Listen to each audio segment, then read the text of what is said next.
ჯანსაღი ცხოვრების წესის პოპულარიზაციის ხელშეწყობისთვის ჩალაუბანში 2 პროექტი განხორციელდა.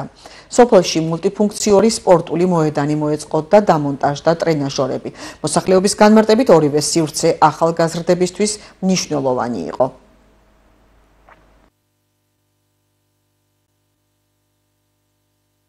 დღეს ჩვენ მოვინახულეთ გურჯაანის მუნიციპალიტეტის სოფელ ჩალაუბანში არსებული მცირე მოედანი, მულტიფუნქციური მოედანი, რომელიც შესრულდა მოქალაქეთა ჩართულობის სპეციალური პროგრამით და დაჯდა 42,000 ლარამდე.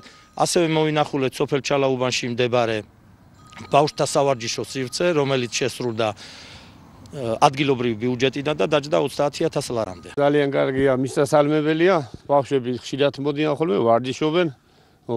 აი დრო არ მაქვს, თორე მეც მივიდოდი ვივარჯიშებდი. ძალიან კარგი. ხშირად დავინახნე ბავშვები ვარჯიშობენ დილით საღამოთ, ხან-ღამე გვიანობამდე.